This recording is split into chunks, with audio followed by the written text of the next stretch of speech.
Kanye West era idolatrado como un genio. Cada álbum que sacaba rompía récords y cambiaba las reglas de la industria. Se llamaba a sí mismo un dios y muchos estaban de acuerdo. Pero no se quedó solo en la música. Lanzó Yeezy, una marca que se volvió un evento cultural que lo consolidó como uno de los artistas más influyentes del siglo. Además, tenía una esposa, 4 hijos y desde fuera estaba en la cima del mundo. Pero una serie de eventos fue arruinando su reputación poco a poco. Juntarse con Donald Trump, vender camisas con la esvástica, decir que la esclavitud afroamericana fue una decisión de la misma gente, postularse como presidente, casi irse a la quiebra, que su familia se alejara de él y terminar viviendo dentro de un estadio, entre muchísimas otras cosas. Dejaron de llamarlo genio para llamarlo loco, hasta que un diagnóstico lo cambió todo. Pero hubo algo más, una publicación lanzada en enero del 2026 donde explica que gran parte de sus comportamientos erráticos fueron causados por un accidente que tuvo muchísimos años antes, uno del cual salió vivo, pero no ileso, uno que le dejó huellas físicas, pero también mentales.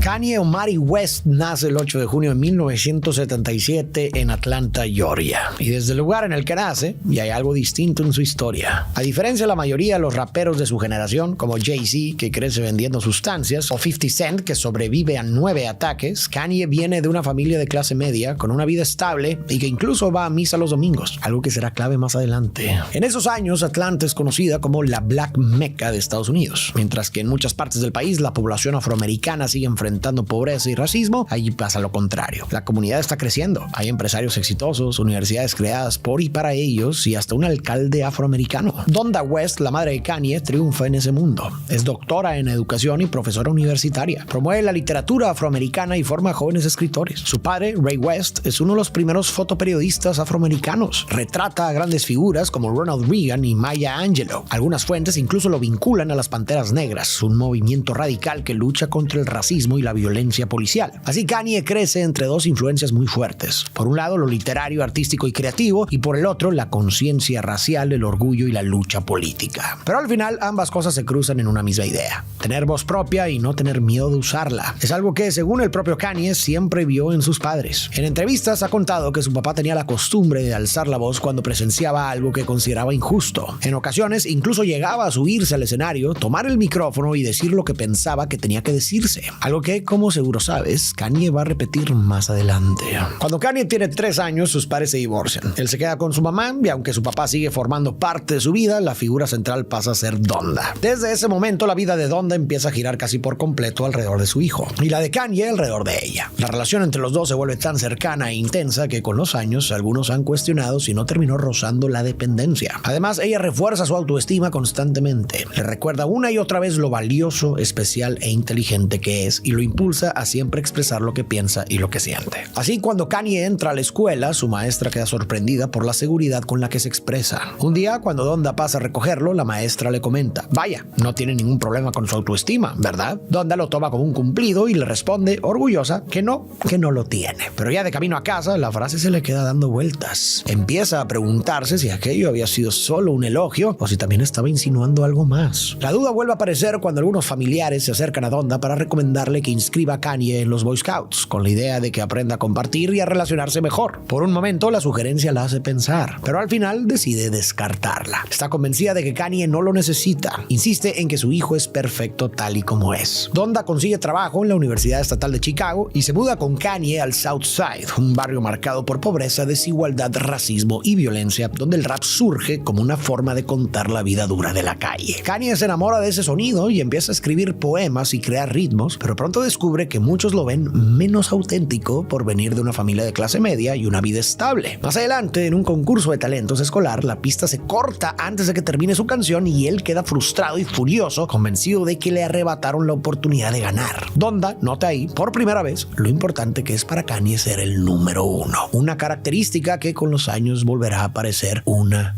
y otra vez. A los 10 años, su madre consigue un puesto como profesora en China y se mudan por un tiempo. La experiencia amplía el mundo de Kanye todavía más. Lo expone a nuevas culturas, idiomas y formas de pensar. Al volver a Chicago, Kanye está completamente cautivado con la música y Donda quiere apoyarlo. Consigue el contacto de un productor para que escuche a su hijo y lo llama. Ese productor resulta ser No ID, una figura clave del hip hop. Sorprendentemente, este acepta conocer a Kanye. Escucha su primera canción, Green Eggs and Ham, inspirada en un libro infantil de Dr. Seuss. No es buena, pero ve potencial. Le da algunos consejos y Kanye se los toma muy en serio. Se encierra a practicar, a mejorar, y pronto sus canciones empiezan a sonar mucho más pulidas. Kanye se involucra cada vez más en el arte visual, dibuja y pinta con mucho talento, gana concursos escolares y años después sus obras llegarían a evaluarse en más de $20,000. Esa sensibilidad visual y ese buen gusto se convertirán más adelante en una herramienta clave, lo que hará que sus portadas, escenarios, videos musicales e incluso su línea de ropa destaquen. Al terminar la preparatoria, entra a la American Academy of Art en Chicago con la idea de dedicarse a eso, pero con el tiempo siente que el arte visual le queda corto. Tiene tantas ideas que empieza a darse cuenta de que la mejor forma de expresarlas es con la música. Por eso se cambia a la universidad donde enseña a su madre para estudiar literatura inglesa y aprender de los grandes autores cómo convertir ideas en algo que impacte. Aún así, se frustra con el ritmo académico, deja la universidad y decide enfocarse por completo en la música. Desde su habitación empieza a experimentar con beats, pero se encuentra con un panorama donde el rap dominante no se parece a lo que él imagina. En la costa este predomina un sonido duro y letras centradas en la calle, la violencia y el poder. En la costa oeste, un estilo más bailable, pero enfocado en dinero, autos y fiestas. Para Kanye, aunque son distintos, ambos extremos carecen de profundidad emocional y no hablan del punto medio donde vive la mayoría. Es justo en ese vacío donde Kanye, casi sin querer, va a entrar. Empieza a volver a los discos que escuchaba de niño con su mamá,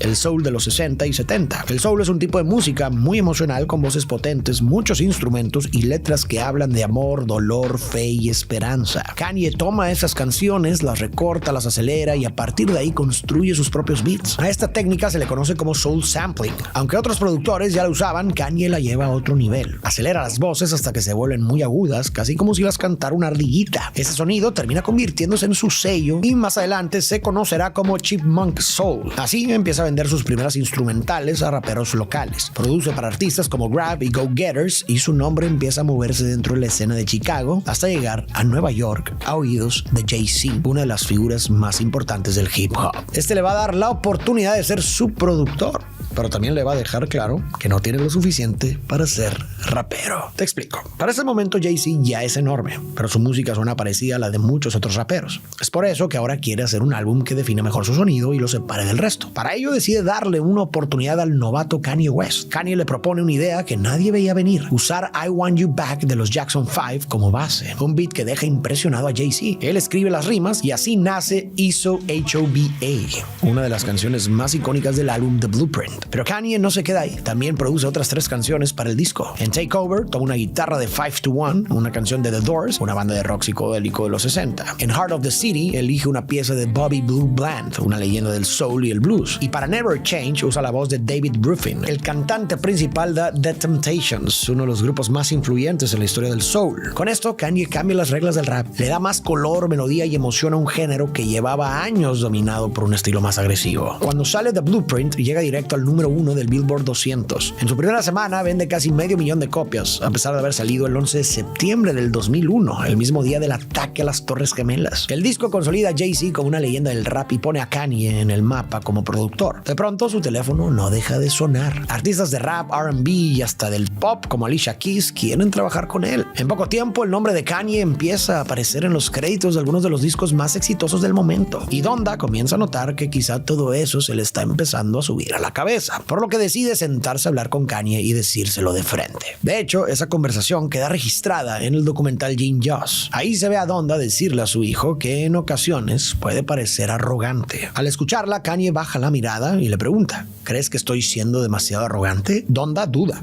En ese instante suaviza o incluso se retracta de lo que había ido a señalar. Le responde que no, que para nada. Le explica que esa seguridad es necesaria, que nadie puede convertirse en una estrella sin creérselo primero. Y entonces le dice las palabras que tranquilizan a su hijo por completo: eres perfecto. Kanye vuelve a levantar la mirada y la postura. ya más calmado, donde intenta retomar la idea inicial, aunque ahora de forma más indirecta. Le comenta que se puede volar alto sin perder los pies en la tierra. Y agrega, recuerda que el gigante se ve a sí mismo en el espejo y no ve nada. Es decir, aunque sea grandioso, no debe creerse mejor que los demás. Sin embargo, entre mensajes tan contradictorios, lo que Donda buscaba decir en un inicio se diluye. Parece que Kanye termina quedándose más con la validación de que es perfecto que con la advertencia de que a veces puede estar siendo arrogante. Es justo en esta etapa cuando Kanye conoce a Alexis Pfeiffer, una diseñadora con la que inicia una relación que durará varios años. A partir de ahí, su interés por la moda se intensifica hasta que años después va a terminar por ocupar un lugar bastante importante en su vida. Un buen día, Kanye se topó con Brandy y con su asistente y estilista, Kim Kardashian. En ese tiempo, Kim aún no era famosa. Se dedicaba a organizar closets y a estilizar a celebridades. A Kanye le gustó al instante, aunque estaba en una relación con Alexis Pfeiffer. Pero ese encuentro no pasó de una simple coincidencia. Aunque tiene éxito como productor, Kanye siente que eso no lo llena. Quiere rapear sus propias canciones. Pide una reunión con Rockefeller, pero todos lo ven solo como productor, no como rapero de calle. Busca en otras disqueras y recibe la misma respuesta, lo que lo desanima. Aún así sigue trabajando sin descanso, hasta que una madrugada, agotado, se queda dormido al volante y choca de frente contra otro auto. Afortunadamente sobrevive, pero su nariz termina rota y la mandíbula fracturada en 3 partes. Se la fijan con alambres, dejándolo sin poder hablar ni comer. Tras este accidente parecía que su carrera de rapero había terminado antes de comenzar, pero Kanye no está listo para rendirse. Al contrario, el accidente lo empuja a tomarse su sueño todavía más en serio. 2 semanas después del choque, todavía con la cara inflamada y la mandíbula cerrada con alambres, decide volver al estudio. Ahí graba una canción en la que nos deja ver qué está pasando por su cabeza en ese momento. Desde la primera línea insiste en que nada ni nadie puede impedirle rapear. Tiene tanto guardado en el corazón que está dispuesto a arriesgarlo todo por sacarlo. Para él, esto es una situación de vida o muerte, y no se refiere solo al accidente. Se refiere a la posibilidad de quedarse sin vivir aquello con lo que realmente sueña, rapear sobre lo que a él importa. En la letra plantea, ¿y si un chico de Chicago con talento de verdad consiguiera un contrato en la disquera más top del rap, pero en vez de hablar de coca o dinero rimara verdades con estilo sincero y contara la historia de su gente y su memoria, de cómo los negros vienen de gloria? En la grabación se escucha a Kanye esforzarse por pronunciar cada palabra. Usa como base Through the Fire de Chaka Khan, una canción de los 80 sobre resistir a pesar del dolor. Así nace Through the Wire, a través del alambre. Sin el respaldo de una disquera, lanza la canción por su cuenta. Empieza a circular en mixtapes y en internet y pronto llama la atención, sobre todo por la historia detrás de ella. Comienza a sonar en radios locales y Kanye decide grabar un video con fotos reales del accidente y de su recuperación, lo que hace que todo se sienta más auténtico. El ruido crece tanto que llega hasta Rockefeller Records. Aunque Jay-Z sigue sin creer que Kanye pueda ser rapero, el público lo empuja a darle una oportunidad. Así Kanye comienza a trabajar en su primer álbum que lo lanzará al éxito, pero donde también empezarán a aparecer las primeras señales de alerta. Para este álbum, Kanye no quiere caer en los estereotipos del rap. No le interesa hablar de violencia, de la vida en la calle, de dinero ni de estatus. Al contrario, quiere usar su música para cuestionar esas mismas aspiraciones. Desde ahí, Kanye asume un rol de crítico social. Incluso el título del disco va en esa dirección. The College Dropout, que se traduce así como el que dejó la universidad de medias, apunta a alguien que decide salirse del camino que la sociedad marca como correcto. Esa crítica recorre todo el disco. En School Spirit, Kanye cuestiona la idea de que estudiar y graduarse garantiza el éxito, y lo ejemplifica contando que el compañero más inteligente de su escuela terminó trabajando como mesero, mostrando lo engañosa que puede ser esa promesa. En All Falls Down profundiza esa crítica al añadir el tema del consumismo. Habla de una joven que va a la universidad por presión familiar y que intenta llenar su vacío emocional comprando cosas. Kanye reconoce que él mismo ha hecho algo similar, usando lujos para ocultar inseguridades, pero deja claro que el dinero solo disfraza el vacío por un tiempo. En The New Workout Plan se burla de los infomerciales que prometen felicidad, atractivo y éxito a través de una fórmula mágica, usando el humor para criticar la obsesión con la imagen y el estatus social. De hecho, la canción incluye un interludio en el que una chica dice: hola, me llamo Jill y solo quiero decir que gracias al plan de ejercicio de Kanye pude ligar con un jugador de la NBA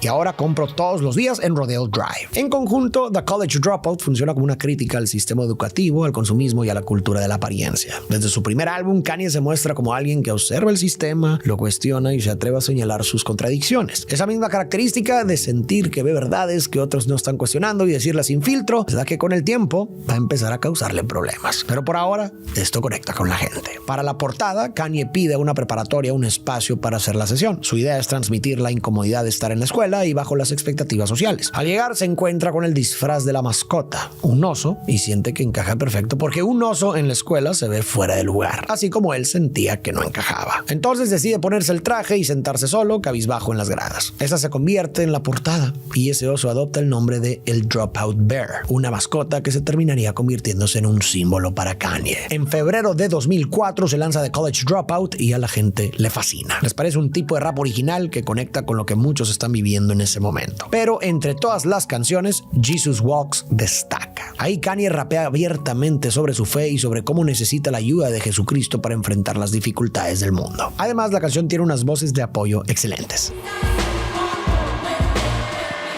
Como te comentaba, desde niño Kanye creció en un hogar cristiano. Iba con sus padres a la iglesia y constantemente escuchaba que lo primero en la vida era honrar a Dios, que el talento no era solo un regalo, sino algo que venía con la responsabilidad de usarlo para servir a los demás y en el camino acercarlos a Dios. Para mucha gente era raro escuchar un tema tan abiertamente cristiano en un single de rap pensado para el mainstream. Referencias a Dios ya existían, pero no era común que una canción así sonara con ese nivel de convicción y además conectara con radio y público. Con temas como este, Kanye deja claro que viene a cambiar las cosas en la escena del rap. The College Dropout vende más de 440,000 copias en Estados Unidos y debuta en el puesto número 2 del Billboard 200. Rolling Stone lo incluye entre los 10 mejores discos del año. Y para rematar, Kanye recibe 10 nominaciones al Grammy. De ellas gana 3, incluyendo Mejor Canción de Rap por Jesus Walks y Mejor Álbum de Rap.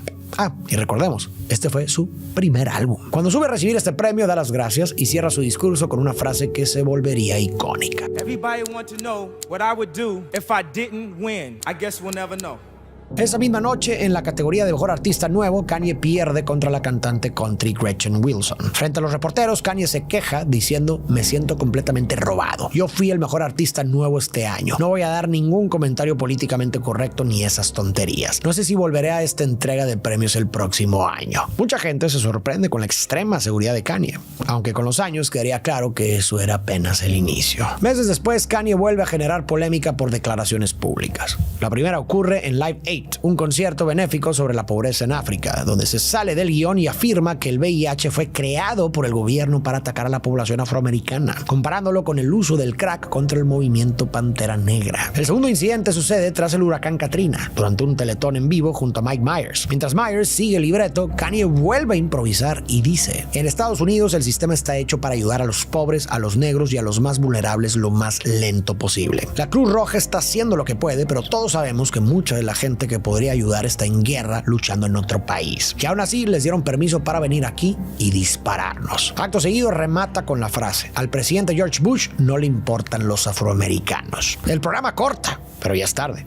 El momento se vuelve viral y Kanye pasa de rapero a figura controversial. Algunos lo critican por falta de fundamento y otros lo ven como alguien que se atrevió a decir lo que nadie más decía. Él defiende sus palabras, asegurando que fue educado para decir la verdad como la ve, e incluso afirma que sintió que Dios lo impulsó a hablar. Este arrebato es apenas el primero de muchos que vendrán a lo largo de su carrera. Quizá es solo parte de su personalidad, pero también podría ser la señal temprana de algo más profundo, algo relacionado con su salud mental. A partir de ahí, Kanye se siente cada vez más cómodo diciendo exactamente lo que piensa, y esa libertad sin filtros va a reflejarse en los álbumes que vienen. Y en este caso, el siguiente álbum tendrá por nombre Late Registration.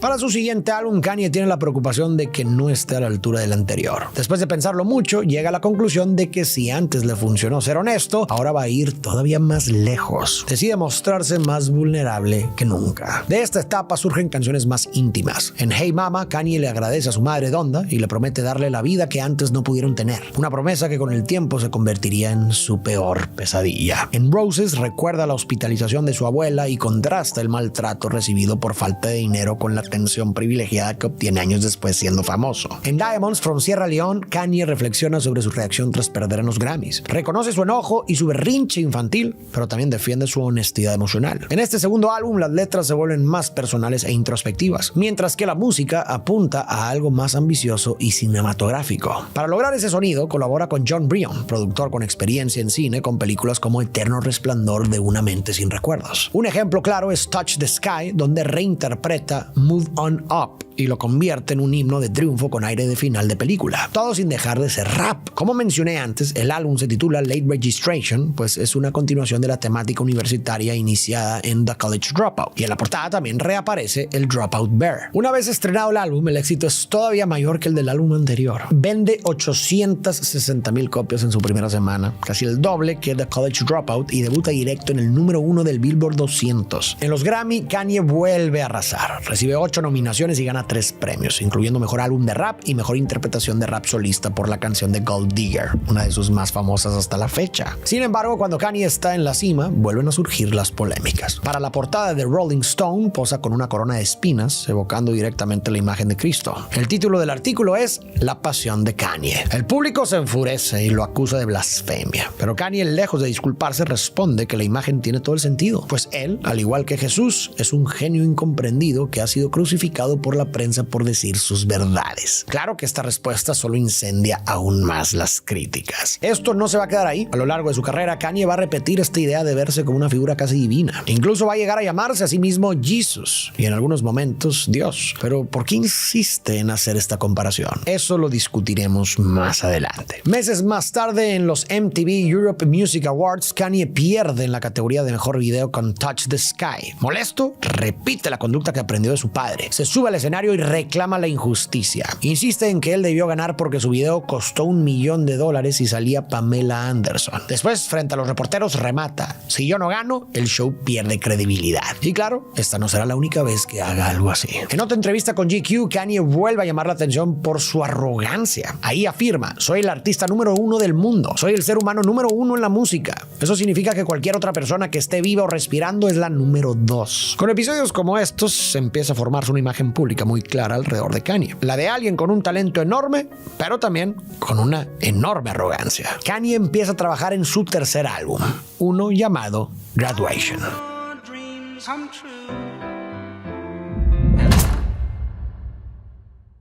Con este busca cerrar su trilogía universitaria y marcar una especie de graduación personal. Aquí termina de probarse, deja de ser solo un rapero talentoso y se consolida como una superestrella antes de un evento que cambiará su vida para siempre. En este disco ya no predomina el Kanye introspectivo ni la crítica social. El objetivo es llegar a las masas con canciones pensadas para estadios, volviéndose más comercial y más popular. Un ejemplo es Flashing Lights, donde habla de fama, lujos y excesos de forma directa, casi aceptándolos, mostrando cómo la vida de celebridad empieza a transformarlo y a atraerlo hacia aquello que antes criticaba. Una fascinación que solo aumentará con el tiempo. Donde Kanye sí se diferencia del resto de los raperos del momento es en el sonido, porque si algo tiene Kanye es que es muy bueno para producir. El resultado es una canción enorme, aunque ya no sea tan íntima ni tan crítica como su trabajo anterior. Otro ejemplo es la canción Stronger. Para esta, Kanye toma un sample de Daft Punk. Sobre ese ritmo, Kanye repite la frase: lo que no te mata te hace más fuerte, y continúa rapeando sobre temas más genéricos como que extraña a una chica y marcas de lujo. Para la portada, Kanye vuelve a incluir el Dropout Bear, pero esta vez le pide al artista Takashi Murakami que lo dibuje, dándole un estilo mucho más colorido y caricaturesco. Con la portada todo está listo, pero el equipo de Kanye quiere hacer de este lanzamiento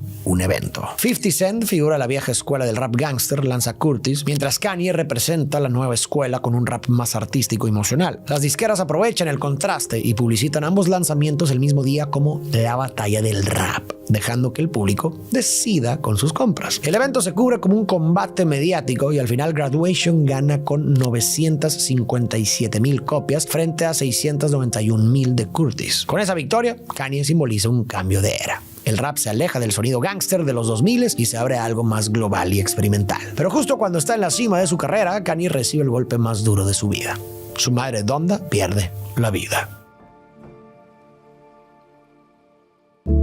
Kanye había prometido darle a su madre Donda la vida que soñaba y con su éxito esa promesa avanzaba. Pero la presión del mundo de celebridades la llevó a hacerse arreglos estéticos que él pagó. Por una condición cardíaca, varios médicos se negaron a hacerle un procedimiento hasta que el cirujano de Beverly Hills, Jan Adams, la operó el 9 de noviembre de 2007 y la dio de alta ese mismo día. Esa noche empeoró, colapsó y murió el 10 de noviembre a los 58 años. La noticia dejó a Kanye devastado, pues además de perder a la persona que más amaba, también carga con la culpa de pensar que si no fuera por la fama, la mudanza a Los Ángeles y el dinero para pagar la cirugía, su madre seguiría viva. Una culpa que lo llevará a uno de sus momentos más oscuros. Con todo ese duelo encima, su relación con Alexis Pfeiffer se deteriora hasta que termina. Él se queda solo, perdido y con una tristeza que lo desborda. En medio de ese vacío se dirige al estudio dispuesto a crear algo diferente a lo anterior, algo que demuestra el dolor que carga. Kanye empieza a producir con la Roland TR-808, creando beats fríos y repetitivos, pero siente que su voz no transmite lo que quiere y recurre al autotune. Aunque en ese momento el autotune tenía mala fama y en el rap se veía como una traición, él lo usa como recurso expresivo. Ese tono robótico refleja cómo se siente, distante y apagado. En solo 3 semanas termina 808 and Heartbreak, que sale el 24 de noviembre de 2008. Al escucharlo,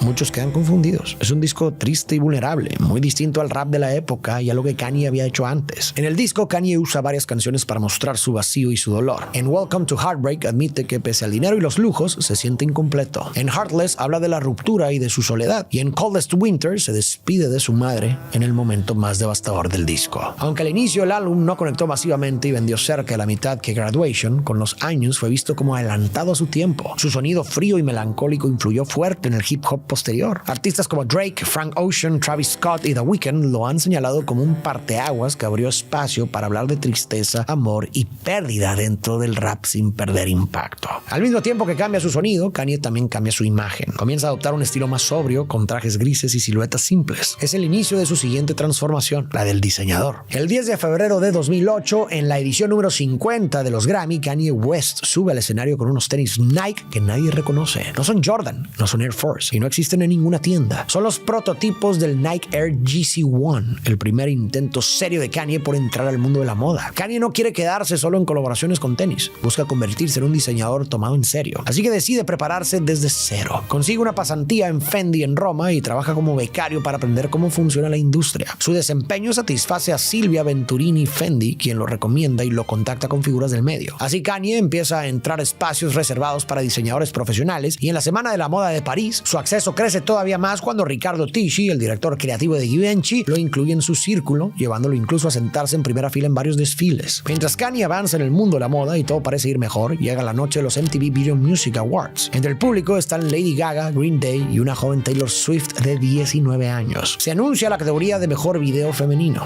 Las nominadas: Taylor, Kelly Clarkson, Katy Perry, Pink y Beyoncé, cuyo video Single Ladies es el favorito para ganar. Entonces anuncian a la ganadora, Taylor Swift, con You Belong With Me. Mientras Taylor agradece en el escenario, emocionada, Kanye sube al escenario, le arrebata el micrófono y dice la frase que se volvería icónica: voy a dejar que termines. Pero Beyoncé tenía uno de los mejores videos de todos los tiempos. Tras el escándalo, todo el mundo se le va encima a Kanye, desde usuarios de Twitter hasta medios como The New York Times y Rolling Stone. La polémica crece tanto que incluso Barack Obama, en una conversación privada filtrada, lo llama idiota. El público lo convierte en el villano del momento y la presión escala al punto de que Lady Gaga termina cancelando una gira planeada con él. En vez de dar entrevistas o disculparse, Kanye desaparece y se autoexilia en estudios en Honolulu, Hawái, para enfocarse solo en crear música. Su meta es hacer un disco tan bueno que aunque lo odien, no puedan ignorarlo. Ahí empieza a tomar forma un disco que muchos consideran su obra maestra, un disco titulado My Beautiful Dark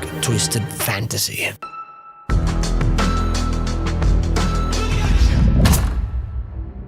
Kanye quiere crear el mejor álbum de todos los tiempos. Para lograrlo, decide incorporar todo lo que ha aprendido, probado y empujado a lo largo de su carrera. Musicalmente, el álbum mezcla soul, beats electrónicos, percusiones y un tono cinematográfico. Kanye reúne a muchos colaboradores, desde figuras de su trayectoria como Jay-Z, Alicia Keys, Pusha T y Kid Cudi, hasta nombres con los que empieza a coincidir como Nicki Minaj, Bon Iver, Drake y Elton John. A todos los invita a sesiones intensas en Hawái, el llamado Rap Camp. Tras miles de horas de trabajo, el disco queda listo y así lanza el primer sencillo, Power.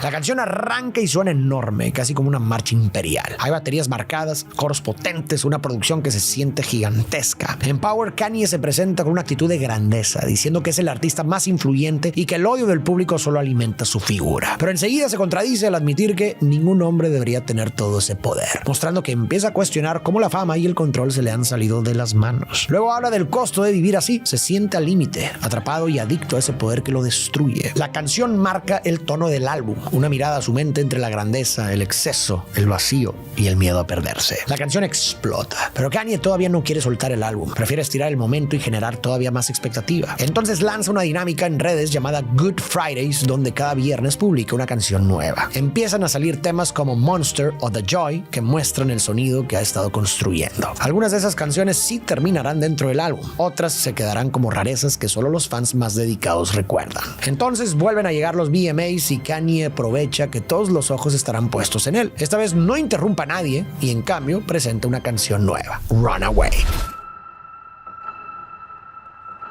Esta arranca con una sola nota de piano, repetida una y otra vez. Poco a poco va creciendo hasta que explota en un beat que termina atrapando a todos. Kanye empieza a cantar sobre sí mismo. Admite que siempre termina haciendo las cosas mal, que sabe que la gente lo ha aguantado por demasiado tiempo. Y luego dice, brindemos por los idiotas, los imbéciles, los miserables y los cretinos. Así parece estarse riendo de sí mismo, reconociendo sus errores, desde lo que pasó con Taylor Swift hasta años de reacciones arrogantes y egocéntricas que él mismo sabe que lo han metido en problemas. A la gente le encanta. De inmediato recuerdan por qué aman a Kanye. Y eso no es por su personalidad ni por sus arranques, es porque sabe hacer muy buena música. El 22 de noviembre de 2010 por fin lanza completo su nuevo álbum, My Beautiful Dark Twisted Fantasy. Y si 808s and Heartbreak era frío y minimalista, este es todo lo contrario. Grande, exagerado, lleno de capas y detalles. All the Lights es de los favoritos del público. Kanye reúne a muchos invitados como Rihanna, Alicia Keys, Fergie, Elton John y Kid Cudi y arma una canción enorme con metales, coros y percusiones. La letra enumera distintas luces de policía, cámaras y escenario como metáfora de la fama. Te ilumina, pero también te ciega y expone tus errores ante todos. Siguiendo esa línea sobre la fama, el poder, sus ventajas y desventajas, aparece Hell of a Life. En esta canción, Kanye describe la versión más desbordada de la vida de una celebridad. Andar con una actriz de películas para adultos, casarse impulsivamente en un baño, vivir en una mansión llena de lujos, ser infiel una y otra vez y al final terminar divorciado. A todo eso lo llama One Hell of a Life, una expresión que en inglés suele entenderse como una vida increíble. Pero la frase también tiene otra lectura, porque hell significa infierno. Así, la canción juega con la idea de que la fama puede ser tan atractiva como destructiva, y que la línea entre el éxito y la ruina está bastante borrosa. Esa idea se refuerza al final de la canción. Cuando Kanye repite Hell of a Life, el sonido se corta y parece decir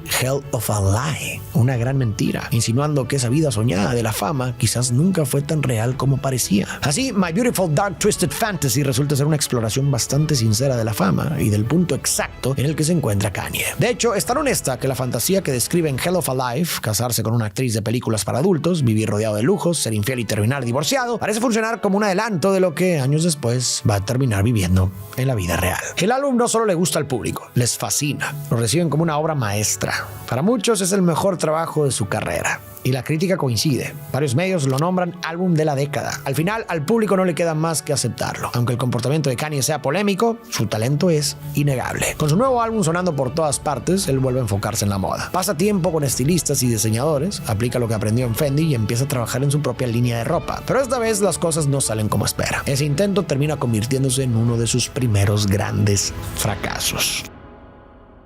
El 1 de octubre de 2011, Kanye aparece en el calendario oficial de la Semana de la Moda de París con su colección DW by Kanye West, nombrada en honor a su madre, Donda. El desfile rompe con el estereotipo hip hop. En lugar de ropa holgada, muestra un estilo más de lujo europeo, con vestidos ajustados, pieles y tacones muy altos. La prensa lo critica con dureza y lo trata como a un famoso jugando a ser diseñador. Pero a Kanye no le pesa. Para él, el logro es haber llegado por fin a un desfile serio con su propia colección. Al mismo tiempo, sigue con la música y vuelve a un enfoque más ostentoso sobre fama y poder, por lo que busca unir fuerzas con Jay-Z para crear un álbum completo juntos. De esta colaboración nace Watch the Throne, un disco que suena a lujo y exceso. Canciones como Niggas in Paris, Otis y No Church in the Wild celebran justo eso: trajes de diseñador, jets privados, champaña, supermodelos y la sensación de estar en la cima del mundo. Esta aceptación e incluso celebración de la vida de lujo y fama no se queda solo en su música, también empieza a reflejarse con más fuerza en su vida personal. En esta etapa, Kanye empieza a salir con Kim Kardashian, pero ahora ella ya es una figura enorme de la cultura pop. pop famosa por la filtración de una cinta íntima y por su reality show familiar. Al estar con ella, Kanye se mete aún más en el mundo de cámaras y titulares, sobre todo porque Kim venía de un matrimonio muy reciente con Chris Humphries, jugador de los Brooklyn Nets, que solo duró 72 días. Prácticamente algunos días después del divorcio, los paparazzis los captan a Kim y a Kanye juntos. Las fotos se vuelven virales y Kanye responde directamente en la canción Cold, donde admite que se enamoró de Kim mientras ella estaba con Chris. Cold se lanza como parte de Cruel Summer, un álbum compilatorio del sello Good Music, la disquera que Kanye fundó algunos años atrás. No es un álbum suyo como solista, es un proyecto donde participan varios artistas del sello como Big Sean, Pusha T, Teyana Taylor, Kid Cudi, 2 Chainz y otros. Del disco salen éxitos como Mercy y Click, pero aún así Cruel Summer no termina de convencer. A la crítica le parece irregular y al público no le fascina. A pesar de los fracasos, la mente de Kanye está en otro lugar, pues Kim lo llama para darle la noticia de que va a ser papá.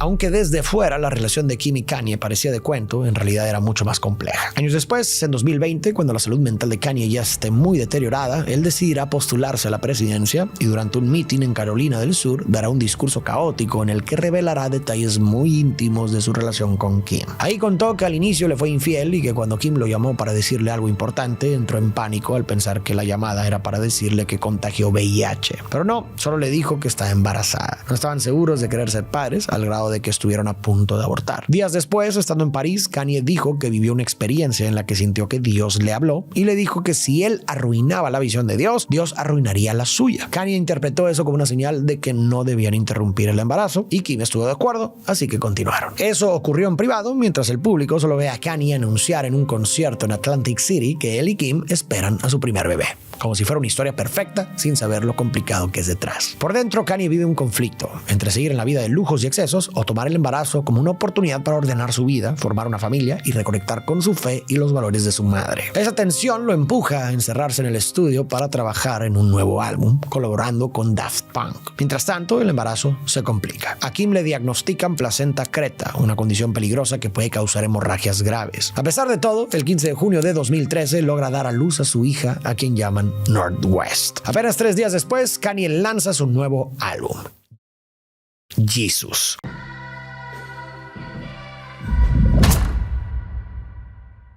Desde el inicio llama la atención por su título, una mezcla de Ye por Kanye con Jesús. Para muchos suena como si Kanye se estuviera colocando a sí mismo al nivel de Dios, tal y como muchos lo interpretaron en aquel famoso artículo de Rolling Stone. Esa idea se refuerza todavía más cuando escuchas la canción I Am a God.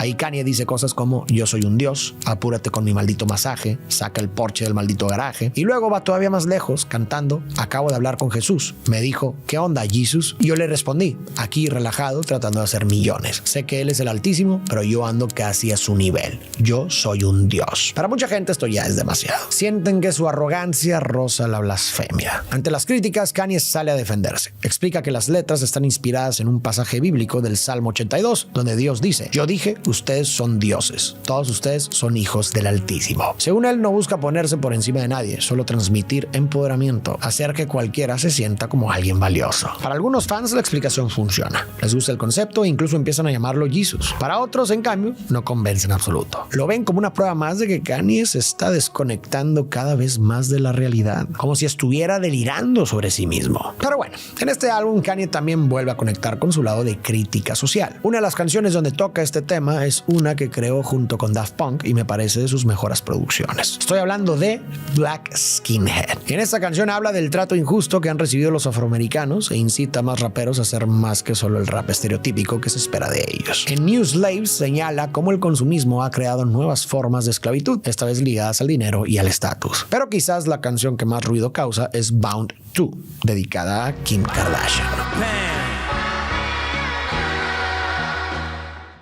Mucha gente la ve como una canción romántica, pero escuchándola con atención sentí que no era del todo así.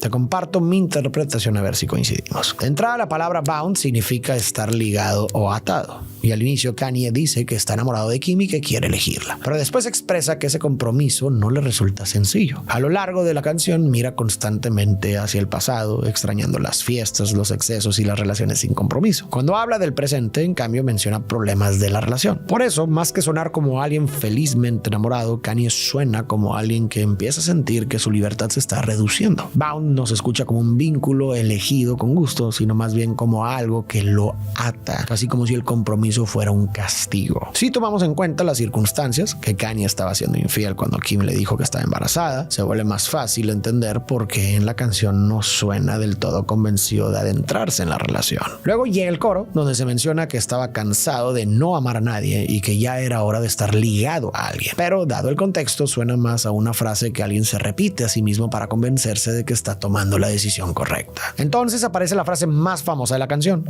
que una buena chica vale más que 1000 aventuras pasajeras. Sin embargo, ni siquiera eso parece terminar de convencerlo, porque al final Kanye se pregunta cómo decirle a su pareja que quiere permiso para seguir estando con otras mujeres. Así, aunque muchos interpretaron Bound 2 como una declaración de amor, a mí me parece más bien una canción sobre querer comprometerse pero sentirse atrapado al hacerlo. Pero, ¿tú qué opinas? Déjalo en los comentarios. Irónicamente, en el video musical, Kanye aparece junto a Kim sobre una motocicleta, avanzando frente a un fondo digital claramente falso, lleno de montañas y caballos galopando, como si fuera una escena sacada de una película romántica. Y por un momento parece que Kanye se inclina por ese camino de una vida tranquila y estable junto a Kim. El 21 de octubre de 2013 le propone matrimonio de una forma muy a su estilo. Alquila un estadio completo, contrata una orquesta de 50 músicos y proyecta en una pantalla gigante la frase "Cásate conmigo, por favor". Para rematar, le entrega un diamante de 15 quilates valuado en aproximadamente $3 millones. Kim, emocionada, dice que sí. Con eso, Kanye cree haber tomado una decisión definitiva. Sin embargo, el conflicto interno que venía arrastrando todavía no termina de desaparecer. En un momento volveremos a ese punto. Kanye promueve Jesus con entrevistas donde expresa su frustración por ser visto solo como un rapero y exige reconocimiento como un genio multidisciplinario. Dice: "Soy el ser humano número 1". Esta tensión en el fondo viene de su conflicto con Nike, ya que siente que la marca limita su control creativo y frena su ambición. Un mes después, en el programa de Sway, insiste en la misma idea con otra declaración grandiosa: "Soy el artista más influyente de nuestra generación. Soy Shakespeare en carne y hueso". Walt Disney, Nike, Google. ¿Quién va a ser mi mecenas para darme el dinero y la oportunidad de crear? ¿Quieren marginarme hasta que se me pase el momento? En respuesta, Sway sugiere autofinanciarse, pero Kanye explota. Repite 10 veces: "Tú no tienes las respuestas, Sway. Tú no tienes las respuestas". Al final se revela el fondo de su enojo. Ya había invertido $13 millones de su propio dinero en lanzar su línea y nada funcionaba. El clip se vuelve viral y recibe burlas y críticas en redes. Sin embargo, con el tiempo, la interpretación de este momento cambiaría. Quizá, más que un capricho puntual, era la señal de que algo más profundo estaba ocurriendo dentro de la mente de Kanye. Paradójicamente, la polémica hace que Adidas lo busque. Le ofrece control creativo total para diseñar tenis y lanzar una línea de ropa. El problema es que el presupuesto que le dan se queda corto. Así que Kanye pone dinero propio para cumplir su visión, lo que hace que sus deudas aumenten. Mientras Kanye trabaja en su colección, inicia el Jesus Tour y pronto estalla una de sus polémicas más fuertes. En la mercancía oficial incluye la bandera confederada, ese símbolo ligado a los estados que defendían la esclavitud y luego adoptado por movimientos racistas. Evidentemente esto desata indignación, pero Kanye dice que se está reapropiando la imagen y volviéndola subversiva al usarla como hombre negro. Pero para la mayoría no basta. Crecen las críticas y el debate se vuelve enorme. Aún así, él no se detiene, porque su atención está puesta en algo más: su boda con Kim Kardashian. Para celebrar la ocasión, primero reúnen a sus amigos en una cena y un recorrido privado por el Palacio de Versalles, cerca de París. Pero eso no es la boda, es solo el preámbulo. Al día siguiente, todos son trasladados en jets privados a Florencia, Italia, donde finalmente se lleva a cabo la ceremonia en el Forte di Belvedere, un sitio histórico que rentan por alrededor de 300,000 euros. A la boda asisten músicos, diseñadores, celebridades, el clan Kardashian-Jenner y, por supuesto, North West. Kanye presenta en la Semana de la Moda de Nueva York su desfile Adidas Originals por Kanye West Yeezy Season 1, con tonos neutros y una estética posapocalíptica muy distinta a lo que dominaba en ese momento. Y cuando la ropa y los tenis salen a la venta, se agotan casi de inmediato y parece un éxito. Sin embargo, eso no se tradujo en ganancias. En la fabricación, Kanye insistió en usar materiales de lujo y tener una parte de la producción en Europa, lo que disparó los costos. Como Adidas no cubrió todo, West terminó pagando una gran parte de su bolsillo. Así que al final, aunque vendió todo, se dio cuenta de que estaba gastando más de lo que ganaba, una situación que lo dejó financieramente frágil. Aún así, lo ve como una apuesta a futuro y sigue con la segunda colección. El 5 de diciembre de 2015 nace Saint West, el segundo hijo de Kim y Kanye. El embarazo fue incluso más riesgoso que el primero. Kim volvió a sufrir placenta creta y los doctores fueron muy claros. Le dijeron que otro embarazo podría poner en riesgo su vida, por lo que la pareja tendría que hacerlo mediante gestación subrogada. En paralelo, Kanye sigue trabajando tanto en su música como en su línea de moda. De ahí nace la idea de hacer un lanzamiento doble y presentar en un mismo evento su nueva colección y su siguiente álbum. Uno que muchos de los fans recuerdan como el mejor álbum de su carrera. Te estoy hablando de The Life of Pablo. Beautiful morning, you're the sun of my morning, babe. Para este nuevo álbum, Kanye decide poner en papel el conflicto interno que no ha logrado apaciguar. La tensión entre querer ser un hombre de familia y vivir una vida más tranquila, alineada con valores cristianos, o dejarse llevar por el desenfreno y los placeres que todavía lo llaman. Ese conflicto aparece desde la primera canción del disco, Ultralight Beam. El tema abre con la grabación de una niña diciendo: "No queremos demonios en la casa, queremos a Dios". Con esa frase, Kanye deja claro que quiere acercarse de nuevo a su fe. Sin embargo, casi de inmediato, reconoce que no le resulta tan fácil. Confiesa que le cuesta sostener ese camino porque no se conforma con una vida tranquila. La siguiente canción sigue con ese mismo conflicto entre la fe y una vida más descontrolada. Se trata de Father Stretch My Hands Part 1, que además termina siendo la canción más escuchada del álbum. Esa misma contradicción aparece reflejada en la portada del álbum. Kanye presenta dos imágenes opuestas. Por un lado, una familia afroamericana en una boda, por el otro, el cuerpo desnudo de una mujer. Junto a ambas imágenes aparece la frase "Which one?", que se puede traducir como "¿cuál escoger?". Para el título, Kanye elige The Life of Pablo, haciendo referencia a tres Pablos que según él han sido figuras extremadamente influyentes en distintos ámbitos de la historia. El primero es Pablo de Tarso, o San Pablo, a quien Kanye ve como uno de los grandes difusores del cristianismo y un mensajero que marcó a generaciones enteras. El segundo es Pablo Escobar, a quien describe como el mayor movedor de producto en su mundo. Y el tercero es Pablo Picasso, considerado uno de los artistas más influyentes de la historia del arte. Kanye explica que se ve reflejado en los tres, como San Pablo,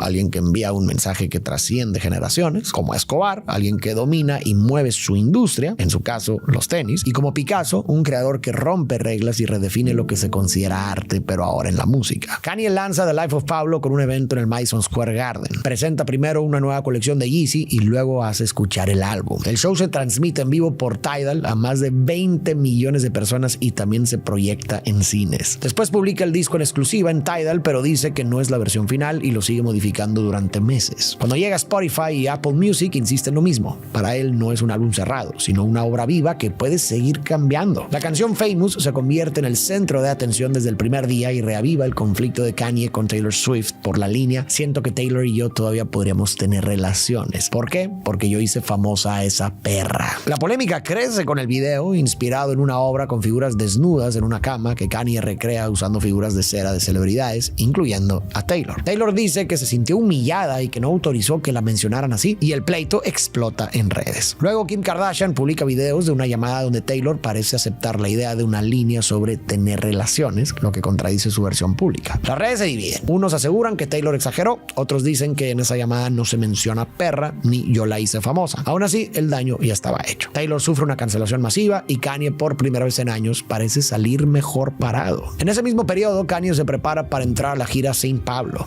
Sin embargo, no se siente cómodo con su cuerpo. Ha subido de peso y le preocupa que los medios se burlen de él, así que decide someterse a una liposucción. Al terminar, los doctores le recetan opioides para manejar el dolor en la recuperación. Ahora sí, en agosto de 2016 arranca oficialmente Saint Pablo Tour, que rápidamente se vuelve icónico por su escenario flotante suspendido sobre el público. Kim lo acompaña en algunas fechas, pero en otras viaja con su familia, como cuando asiste a la Semana de la Moda en París. Una noche, su familia sale a pasear acompañada por los guardaespaldas y el chofer. Kim decide quedarse junto con su asistente en el departamento. Durante la madrugada, 5 hombres disfrazados de policías irrumpen en el edificio y suben hasta el departamento. Le exigen joyas y objetos de valor. Kim, aterrada, coopera y les entrega todo lo que piden. Los ladrones huyen con un botín estimado en $10 millones. Kanye está en pleno concierto cuando recibe la noticia. Toma el micrófono y dice: "Lo siento, emergencia familiar. Tengo que detener el espectáculo". Luego abandona el escenario y se va directo a París. El público no entiende qué pasa. Muchos creen que es parte del show, pero pocos Poco después, la noticia se vuelve mundial. El asalto marca un punto de inflexión para la familia. Reducen al mínimo su presencia pública por meses y dejan de mostrar joyas u objetos de valor en redes sociales. Aún así, Kanye se ve visiblemente agotado y estresado, con la mente al límite. Para poder seguir con la gira, empieza a depender cada vez más de los opioides que le recetaron. La presión se va acumulando hasta que finalmente llega su punto de quiebre.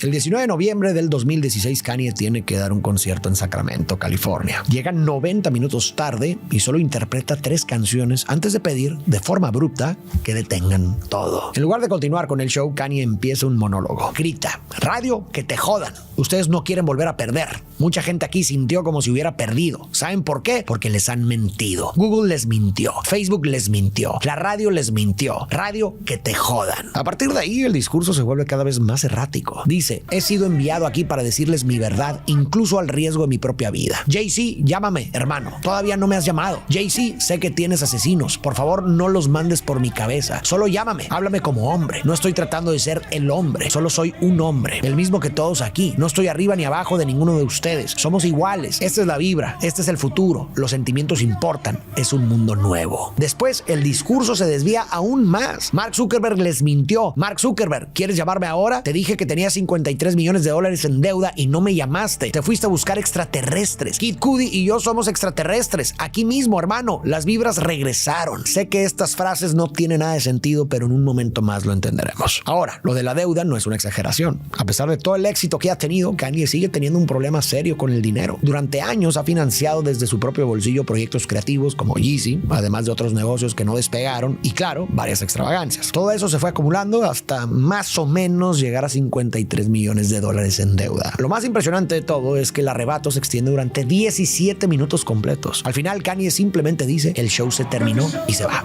dejando al público confundido, pues nadie entiende bien qué acaba de pasar. Después de otro altercado con su entrenador, Kanye es revisado por un especialista que concluye que Kanye está pasando por un brote psicótico. Cuando llegan los paramédicos, sedan a Kanye de inmediato sin intentar calmarlo y termina desorientado, amarrado a una camilla y esposado, lo que empeora su estado. Luego lo internan en el UCLA Medical Center. Kim está en Nueva York y se entera por una llamada, misma que queda registrada en su reality. Vemos que rompe en llanto y regresa de inmediato a Los Ángeles para acompañarlo. En el hospital, los médicos lo reevalúan y plantean un posible diagnóstico de trastorno bipolar tipo 1, lo que empieza a dar sentido a muchas de sus conductas por los cambios bruscos entre depresión y manía. Te voy a explicar un poco de esto. Durante los episodios de depresión, la persona se siente profundamente triste y pierde interés por las cosas que antes le gustaban. Todo se vuelve más lento: pensar, moverse e incluso reaccionar. Puede dormir más de lo normal, tener cambios en el apetito y sentirse atrapada por pensamientos de culpa, desesperanza o confusión. En los momentos de manía, la persona puede sentirse con una energía desbordada. Los pensamientos van tan rápido que se distrae con facilidad y salta de un tema a otro. Por eso puede tomar decisiones impulsivas, como gastar mucho dinero, meterse en negocios arriesgados o tener conductas peligrosas sin pensar en las consecuencias. Además, puede sentirse exageradamente segura de sí misma, actuar o vestir de forma extravagante y volverse impaciente o irritable cuando algo no sale como espera. Todas estas conductas encajan con lo que hemos visto a lo largo de la historia de West. Uno de los grandes riesgos de este estado de manía es que con tanta energía y seguridad en sí misma, la persona puede llegar a creer que está mejor que nunca, y por eso puede no reconocer que su comportamiento ha dejado de ser estable y saludable. En algunos casos, estos episodios de manía pueden volverse tan intensos que llegan a ser una psicosis maníaca. Ahí la persona pierde contacto con la realidad.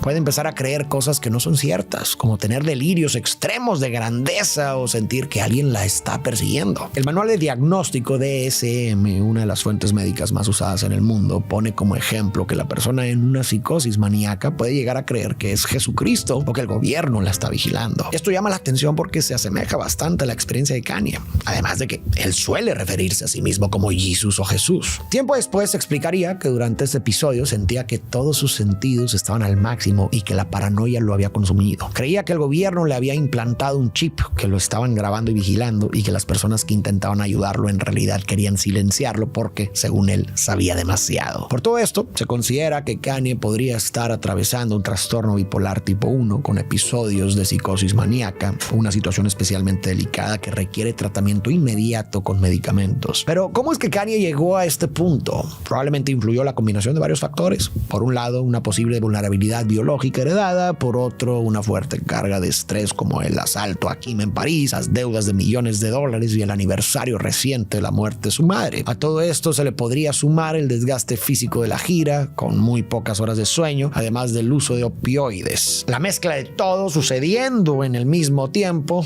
podría haber hecho que su mente terminara completamente rebasada. Aún así, aunque muchos de los comportamientos de Kanye encajan con el trastorno bipolar, más adelante surgirá la duda de si ese fue realmente el diagnóstico y el tratamiento correcto. En un momento verás por qué. Tras 9 días internado, Kanye es dado de alta con la indicación de seguir medicado para mantenerse estable. Kim se queda a su lado y garantiza atención médica constante con monitoreo 24 horas. Después de unos días fuera del ojo público, reaparece apenas 2 semanas más tarde en Nueva York para reunirse con Donald Trump, entonces presidente electo. La imagen provoca una fuerte reacción negativa por lo polémico de Trump y sus posturas hacia la comunidad afroamericana. Para justificarse, Kanye recurre a Twitter y publica una serie de mensajes. Quería reunirme con él hoy para discutir temas multiculturales. Estos temas incluyen el acoso escolar, el apoyo a los profesores, la modernización de los currículos y la violencia en Chicago. Siento que es importante tener una línea directa de comunicación con nuestro futuro presidente si realmente queremos un cambio. A Kim no le agrada el episodio con Trump, pues sabe que Kanye sigue emocionalmente frágil y que esas posturas no encajan con lo que él ha defendido antes. Para tranquilidad de ambos, Kanye vuelve a desaparecer del ojo público y borra por completo sus cuentas de Twitter e Instagram. Durante ese silencio nace Chicago West, su tercera hija, mediante gestación subrogada. Tras casi un año fuera de redes, Kanye reaparece en Instagram el 14 de febrero de 2018 con más de 50 fotos de parejas famosas, aparentemente como un gesto hacia Kim, como expresando que ellos también pertenecen a ese grupo de parejas icónicas. Sin embargo, la publicación genera preocupación y la sensación de que algo no está del todo bien. Aún así, por fuera, su vida parece más tranquila. Lo ven con sus hijos, saliendo a comer con su suegra y entrando de nuevo al estudio a trabajar en música. Por un momento, da la impresión de que las cosas se están acomodando. Hasta que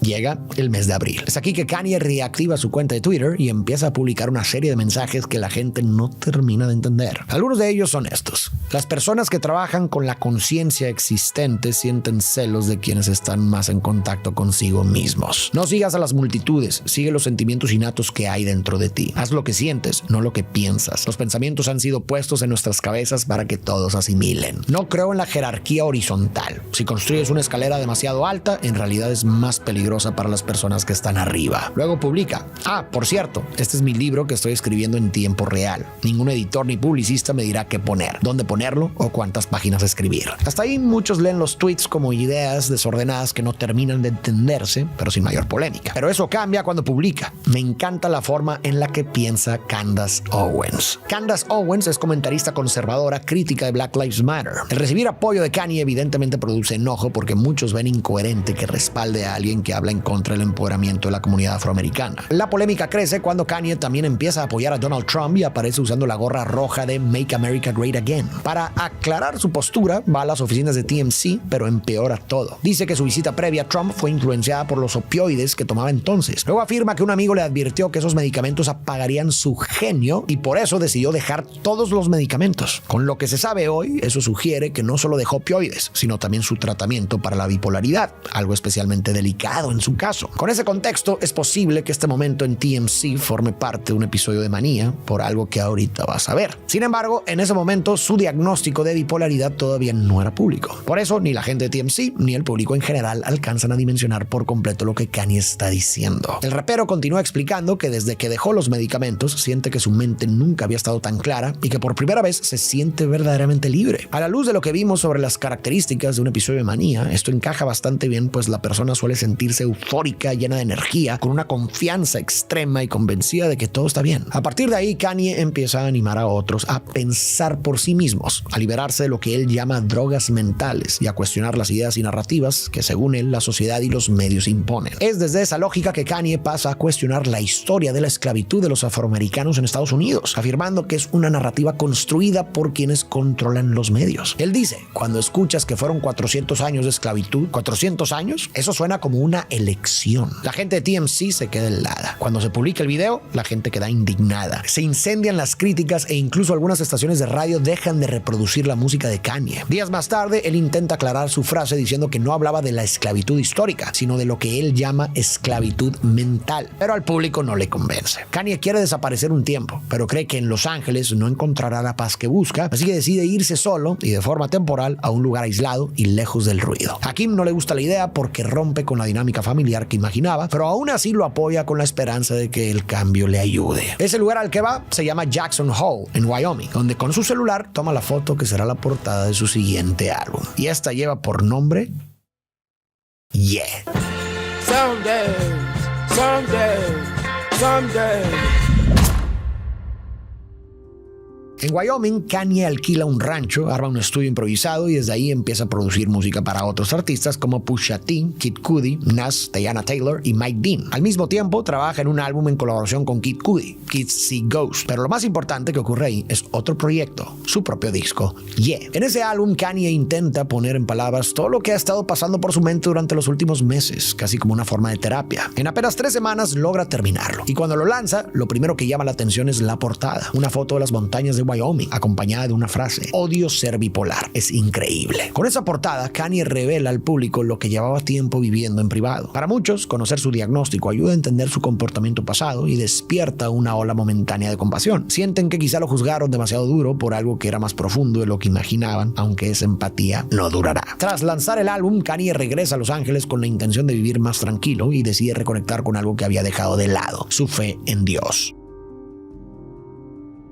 Kanye empieza a retomar su fe, ora más, lee la Biblia y asiste a misa, lo que le devuelve cierta calma y dirección. Luego decide unir esa fe con la música e imagina un encuentro espiritual con coro, músicos en vivo y arreglos gospel, donde la gente pueda reunirse y conectar con Dios. De ahí nace Sunday Service, un evento dominical que inicia pequeño, solo para familiares, pero crece hasta llegar a Coachella. A partir de ese punto se expande y se presenta en distintos lugares, desde universidades hasta prisiones. En medio de todo eso, el 9 de mayo de 2019 nace el cuarto hijo de Kanye y Kim, también por gestación subrogada. Y como Kanye está tan metido en su fe, eligen un nombre muy simbólico: Psalm, como los salmos de la Biblia. Al poco tiempo, Kanye empieza a trabajar en un álbum religioso, Jesus is King, o Jesús es el Rey. En su mayoría no hay efectos electrónicos ni letras polémicas, solo órganos, coros y alabanzas a Dios. Para algunos, Jesus is King es un trabajo sincero y valiente, el testimonio de un hombre que está intentando cambiar su vida. Para otros, se siente apresurado y lo ven como un intento de limpiar su imagen. Aún así, el impacto es enorme. El álbum llega al número 1 en las listas de hip hop, rap, gospel y música cristiana al mismo tiempo. Aunque por fuera todo parece ir bien, Kanye empieza a sentirse incómodo en Los Ángeles y quiere volver a Wyoming. El problema es que un buen día simplemente compra un rancho y le avisa a su familia que se mudará allá.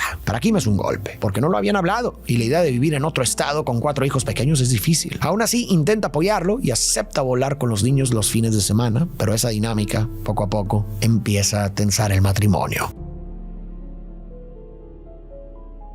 En 2020, Kanye anuncia que se lanzará a la presidencia. Al principio muchos creen que es una ocurrencia, pero registra comités y busca aparecer en boletas estatales, así que esta vez parece ir en serio. Su campaña está marcada por su fe. Propone apoyar organizaciones religiosas, impulsar proyectos comunitarios dirigidos por iglesias y restaurar la oración en las escuelas públicas. En su primer meeting en Carolina del Sur aparece con un chaleco antibalas y 2020 rapado en la nuca. Ahí lanza ideas polémicas como que los medios y ciertas élites controlan la mente de las personas y que las mujeres embarazadas deberían recibir $1 millón por tener a su bebé. Pero lo que más impacta es que expone detalles íntimos. Como lo vimos antes, revela que cuando Kim estaba embarazada en North llegaron a dudar si abortar, algo que para Kim es devastador por lo que implicará para su hija. Ahí Kim empieza a sentir que ya no puede confiar en él y teme el impacto en la estabilidad emocional de sus hijos. El momento se vuelve todavía más intenso cuando Kanye comparte otra confesión personal. Mi papá quería abortarme. Mi mamá me salvó la vida. No habría Kanye West porque mi papá estaba demasiado ocupado. Se quiebra llorando, intenta seguir hablando, pero apenas se le entiende. Y de pronto grita una y otra vez: yo casi elimino a mi hija. El discurso se vuelve viral y desata burlas, críticas, memes y ridiculización en general. Todo esto incluso pese a que ya era conocido su diagnóstico de bipolaridad. Kim decide viajar a Wyoming para ver a Kanye. Va acompañada de su mamá Kris Jenner y de un médico con la intención de que lo evalúe. Pero Kanye se niega a ser examinado. Incluso recurre a Twitter para expresar su enojo. Escribe: Kim estaba intentando intentando volar a Wyoming con un doctor para encerrarme porque ayer lloré al hablar de haber salvado la vida de mi hija.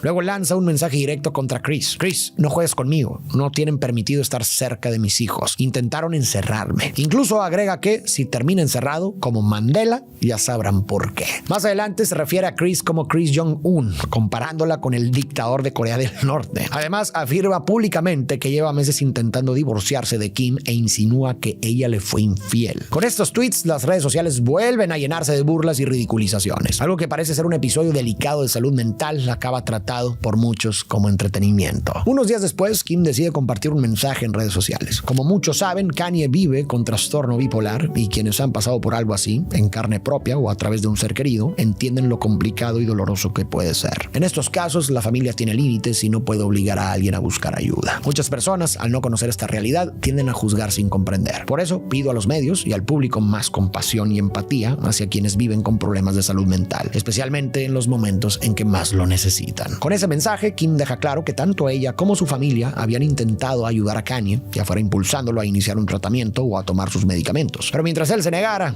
no podían hacerlo en contra de su voluntad. De hecho, recientemente salió a la luz una conversación privada entre Kanye y Chris que refuerza esa idea. En la charla, Chris le pide con cariño que tome sus medicamentos. Kanye responde que prefiere estar muerto antes que hacerlo. A Chris se le parte la voz y se le ruedan las lágrimas. Le dice que lo quiere mucho, que solo desea verlo feliz y sano. Pero Kanye se enfurece y le grita que es por ella y por su familia que su salud mental está tan mal. En medio de todo esto llega una buena noticia. La apuesta financiera que Kanye había hecho con su marca Yeezy por fin empieza a rendir frutos. Esto debido a que al ver el éxito del producto, Adidas aceptó absorber la mayoría de los costos de producción para poder fabricar Yeezy a gran escala. Gracias a este cambio pasaron de vender alrededor de 10,000 piezas a vender millones en todo el mundo. Así es como en 2020 Yeezy se convierte en una marca valuada en miles de millones de dólares. Kanye logra saldar sus viejas deudas y la revista Forbes lo declara billionaire. Aunque su carrera sigue creciendo, su vida personal no mejora. La salud mental de Kanye se deteriora y vuelve a usar las redes como desahogo, publicando quejas y ataques cada vez más frecuentes contra Kim, la familia Kardashian, celebridades y la industria musical. Incluso comparte más de 100 páginas de sus contratos injustos con la discográfica y sube una foto orinando sobre premios Grammys. Aún así, no todo ese periodo es caótico. Hay momentos en los que Kanye pasa tiempo con sus hijos e incluso se va de vacaciones con Kim, como si las cosas estuvieran intentando estabilizarse. Sin embargo, en otras ocasiones los episodios regresan y con ellos mucha inestabilidad.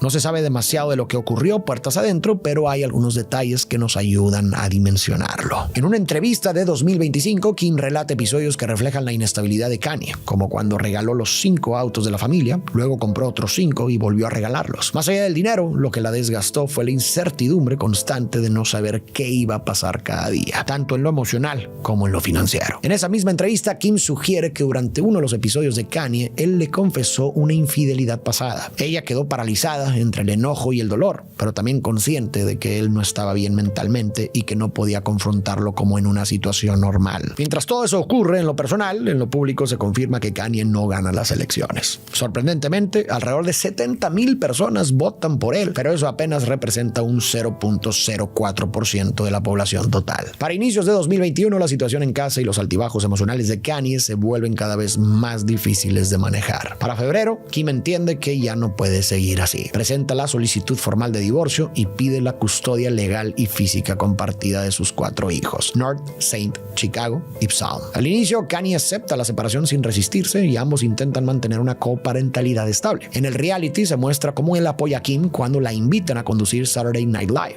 La felicita, la ayuda con el vestuario y la acompaña a Nueva York. En medio de ese viaje, Kim recibe una llamada alarmante. La amenazan con publicar material inédito de su vieja cinta íntima. Kanye actúa de inmediato, vuela a Los Ángeles, recupera el material y se lo entrega a Kim, quien rompe en llanto y se lo agradece. Estos momentos muestran que aún había cariño entre ellos y destellos de cómo era su relación antes de que la salud mental de Kanye lo complicara todo. Las cosas vuelven a ponerse raras y Kanye se va a vivir un tiempo dentro del estadio Mercedes-Benz de Atlanta. El personal del estadio le acondiciona una habitación pequeña con una cama individual. Desde ahí compone, recibe visitas y pasa horas caminando por los pasillos como si fuera su casa. En un partido incluso aparece sentado entre el público. En ese espacio prepara un nuevo álbum y el 26 de agosto de 2021 le presenta al mundo el álbum It cannot always be night. de Donda.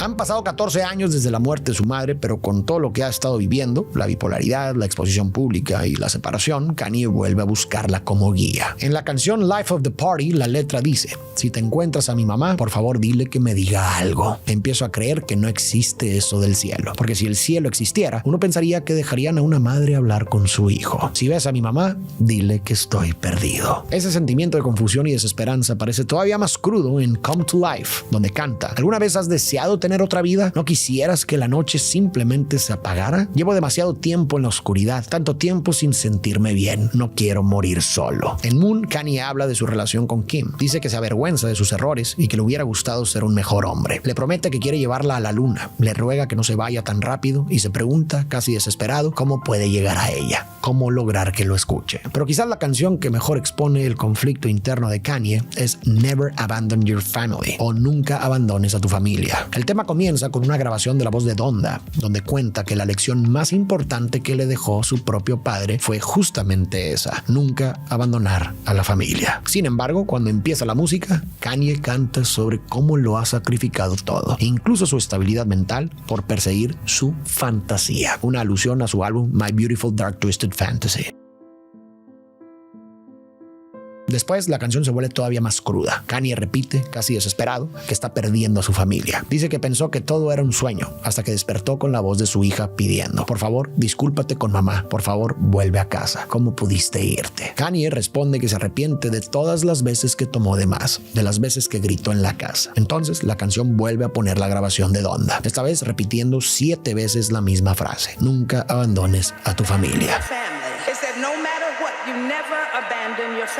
Con este álbum, Kanye deja claro que la separación con Kim, sumada a su estado mental, no le ha sido nada fácil. Donda debuta en el número 1 del Billboard 200, convirtiéndose en el 10º álbum consecutivo de Kanye en alcanzar ese puesto. Con 309,000 ventas en su primera semana, logra el debut más alto de todo el 2021. En medio de ese éxito, Kanye decide reinventarse. Cambia legalmente su nombre de Kanye West a simplemente Ye. Pero para evitar confusiones, aquí seguiré llamándolo Kanye. A nivel personal, Kanye se derrumba al enterarse de que Kim empieza a salir con Pete Davidson, y desde ahí su comportamiento se vuelve más errático. Lleva el conflicto del divorcio a redes sociales, acusa a Kim de impedirle ver a sus hijos, se queja públicamente de decisiones sobre North y convierte temas familiares en publicaciones y mensajes. Al mismo tiempo, arremete contra Pete de forma constante, lo ataca en posts, memes e incluso pide a sus seguidores que lo humillen. Kim le pide por mensaje que pare porque teme que alguien pueda lastimar a Pete. Kanye pide que no le haga nada y además responde publicando capturas de esas conversaciones privadas una y otra vez, diciendo que lo hace porque está hablando con su persona favorita en el mundo. No obstante, sus ataques hacia Pete continúan hasta la música. Lanza Easy con amenazas contra Pete y en el video aparece una caricatura de Pete siendo capturado y violentado, cerrando con un mensaje burlón. La canción funciona como sencillo de Donda 2, pero Kanye decide que el álbum no saldrá en streaming, solo se podrá escuchar en el Stem Player, un dispositivo creado con Kano que permite manipular la música aislando voces, ajustando bajos y haciendo remixes. Aunque algunos fans lo compran, las ventas quedan muy por debajo de lo esperado por su precio y por lo poco práctico de adquirir un aparato solo para un álbum. Como resultado, Donda 2 no despega y marca el inicio de una fuerte caída en su carrera.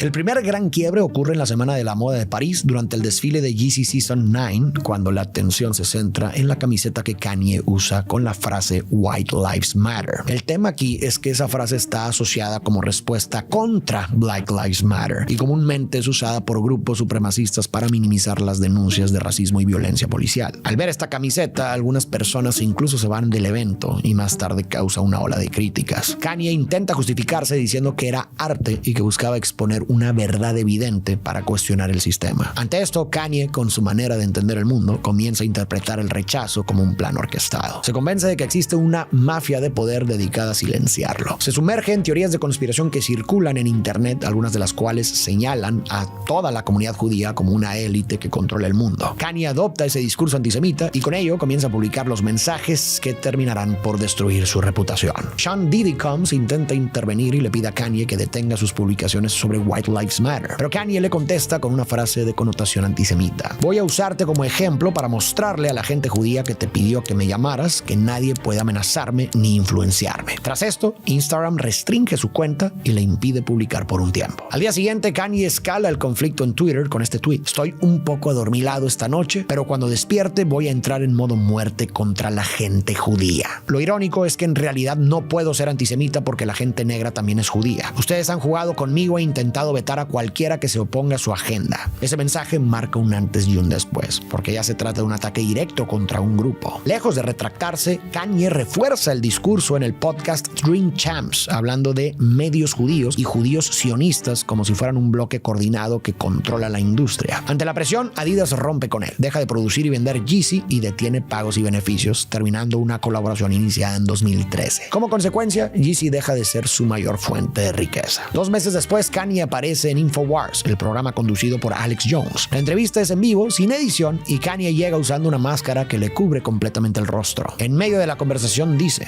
me gusta Adolf. Todo ser humano tiene algo de valor que aporta, especialmente Adolf. Jones intenta suavizarlo diciendo que Kanye no está apoyando a los nacionalsocialistas, pero Kanye lo corrige. Amo a la gente judía, pero también amo a los nacionalsocialistas. Durante mucho tiempo a Kanye se le perdonaron excesos bajo la idea del genio incomprendido, pero con estos comentarios, la poca buena reputación que le quedaba se desmorona. Tras el divorcio con Kim, Kanye empieza a aparecer públicamente con Bianca Censori, una arquitecta de Yeezy, y pronto se confirma que están casados. La relación llama la atención por el cambio radical en la imagen de Bianca, cuyo estilo pasa de ser sencillo a uno muy alineado con la estética Yeezy y parecido al que antes caracterizaba a Kim, lo que genera sospechas de que Kanye esté moldeando su imagen. La polémica crece con su aparición en los Grammy 2024, cuando el contraste entre Kanye completamente cubierto y Bianca casi desnuda provoca un fuerte debate. En redes y medios surgen preocupaciones sobre un posible desbalance de poder en la relación, incluso señalando dinámicas cercanas al control coercitivo, aunque estos son solo especulaciones que algunas personas hicieron. A pesar de todo lo polémico, Kanye nunca deja de trabajar. Intenta volver a la industria colaborando con Ty Dolla $ign y lanza Vultures One, un proyecto que presenta como una respuesta a quienes, según él, se aprovecharon de su caída. Sale después Vultures 2, más melódico, pero las ventas no despegan y el tercer volumen nunca se concreta. Aún así, busca seguir en el centro de la conversación y en el Super Bowl de 2025 invierte millones para promocionar Yeezy. Pero la estrategia se convierte en escándalo cuando en Yeezy.com aparece una camiseta con una esvástica, lo que provoca rechazo masivo. Meses después agrava la situación al publicar una canción con referencias explícitas al saludo nacional socialista, usando simbología similar en la portada y el video. Las plataformas la retiran de inmediato. No obstante, Kanye aún tiene algo que decir. En septiembre de 2025 estrena In Whose Name, un documental que nació casi por accidente. Resulta que hace 6 años un joven llamado Nico Ballesteros, fan de la música de Kanye, le pidió permiso para documentar su vida y su proceso creativo. Kanye aceptó y Nico comenzó a seguirlo a todos lados. Estudios de grabación, viajes, juntas de trabajo y hasta momentos personales. Lo que Nico jamás se imaginó es que ese documental, que originalmente iba a mostrar el proceso creativo de un genio de la música, terminaría convirtiéndose en el detrás de cámaras de la caída de Kanye. Colapsos emocionales, hospitalizaciones, conflictos con su familia, cancelación de contratos y esfuerzos desesperados por reinventarse.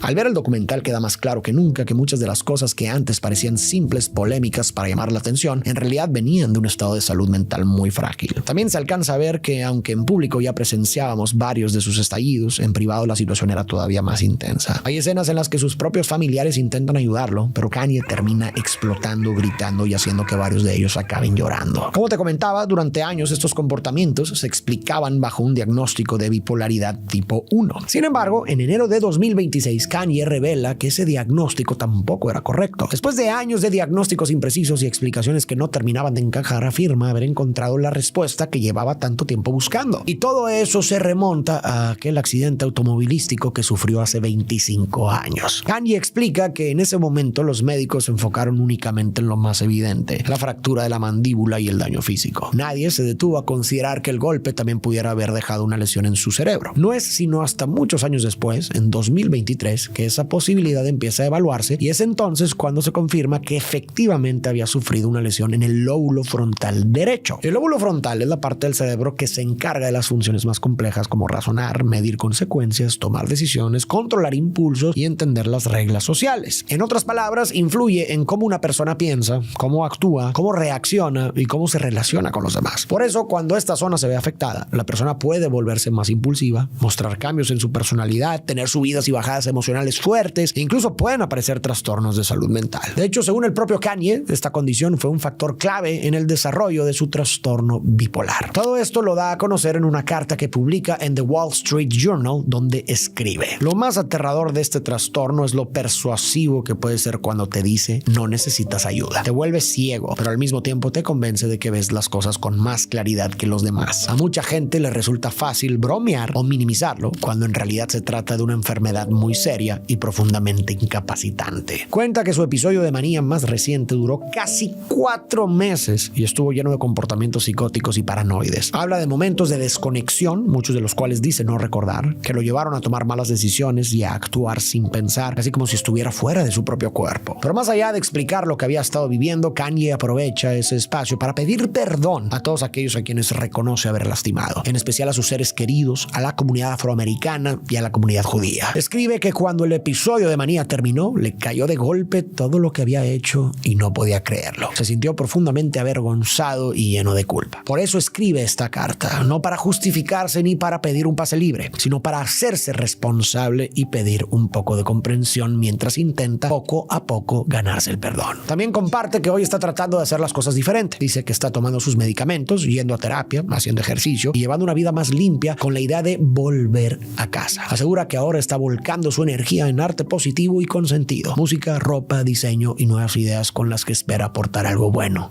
al mundo. En lo musical, el 30 de enero del 2026, Kanye lanzará un nuevo álbum llamado Bully. La revista GQ lo resume así: no nos da ningún gusto reportar que Kanye hizo un buen álbum de Kanye West. Con esto sugieren que aunque el rapero se ha vuelto una figura polémica, su genio musical sigue intacto y que eso resulta incómodo porque cuesta aceptar que alguien tan controversial siga siendo tan bueno en lo que hace. Y aunque entiendo de dónde viene ese sentimiento, creo que la lógica de GQ parte de algo incompleto. Asume que el talento de Kanye existe a pesar de su forma de ser. Esta afirmación bien podría ser una posibilidad, pero también hay otras posibilidades, como por ejemplo que su talento existe no a pesar de su forma de ser, sino que existe gracias a su forma de ser. El propio Kanye explicó esta posibilidad bastante bien en una entrevista. Si el público quiere ideas loquísimas, escenarios loquísimos, música loquísima y una forma de pensar loquísima, existe la posibilidad de que eso venga de una persona loquísima. Es decir, desde su lógica, su música no sería buena a pesar de sus luchas de salud mental, sino en parte gracias a ellas, a su manera única de ver el mundo y de procesarlo. Ahora, hay que aclarar que no es un requisito tener problemas de salud mental para ser un artista exitoso, para nada, y tampoco se puede aseverar a ciencia cierta que eso es lo que haga a Kanye West una persona más creativa, pero creo que es indiscutible que sí lo hace único. Y una tercera posibilidad es que coexistan ambas opciones, es decir, que fue gracias a sus conflictos mentales que logró llegar a cierto lugar y a crear cosas únicas, pero el problema creció tanto que se volvieron el motivo de su perdición, es decir, su mayor motor y también su mayor límite. Como siempre, creo que no hay una respuesta definitiva, así que me gustaría leer tu opinión en los comentarios. Esto también me llevó a reflexionar sobre cómo, mientras Kanye manifestaba sus conflictos de salud mental de formas que al público le resultaban interesantes, a través de su música, sus videos o sus conciertos, la reacción del público fue a aplaudirlo y celebrarlo. Sin embargo, cuando esos mismos conflictos empezaron a manifestarse de formas que ya no eran estéticas ni agradables, la sociedad lo condenó y le dio la espalda, como si solo estuviéramos dispuestos a tolerar o a empatizar con estas condiciones cuando nos resultaran convenientes. Ahora bien, tampoco es difícil de entender por qué el mundo reaccionó con tanta dureza. Muchos de los comentarios de Kanye estaban cargados de odio y violencia, especialmente hacia comunidades ya vulnerables. Y cuando se cruzan esas líneas, es natural y necesario que existan consecuencias. Aún así, creo que en estos casos se podría optar por intentar algo distinto, condenar la acción, el discurso o la idea sin quitarle por completo a la persona la posibilidad de redimirse. Sobre todo cuando es evidente que está cargando con un problema más profundo, que hay una conciencia del problema y un deseo genuino de que esto mejore. Y también quiero subrayar algo. No se trata de justificar ni de quitar responsabilidad, sino de ejercer un poco más de empatía. Como dice un buen amigo, suave con las personas, pero duro con las ideas. El propio Kanye una vez lo explicó así: mi cerebro es como un cerebro lesionado, como tener un tobillo esguinzado. Si alguien tiene un tobillo así, no lo vas a presionar para que corra más. Pero cuando se trata de una persona con un tema de salud mental, muchas veces pasa lo contrario. En lugar de dar espacio, la gente presiona todavía más y termina empeorándolo. Las luchas internas son complicadas en parte porque no se reconocen a simple vista. Vemos a la persona por fuera, aparentemente sana, y asumimos que todo está bien. Desde ahí se vuelve más fácil criticar, burlarse o exigir sin pensar en lo que esa persona realmente está cargando. Ante esto, quizá ayudaría a pensar la salud mental de una forma más física. Imaginar a la persona que recibió un diagnóstico como alguien que necesita muletas, lentes o algún tipo de apoyo. Al final, la historia de Kanye resulta bastante trágica, en parte por sus propias acciones, sí, pero también porque estábamos viendo frente a nuestros ojos a alguien atravesando una crisis. Y aún sabiendo por lo que estaba pasando, en lugar de extender más compasión o gracia, la reacción de gran parte del público fue reírse, criticar y exigirle a alguien que quizás necesitaba algo diferente. Aún así, creo que todos los que siguen su trabajo seguirán atentos a los trabajos que tenga que entregarle al mundo. Porque, para desgracia de los que lo odian y fortuna de los que lo aman, Kanye West no ha dejado de ser un gran artista.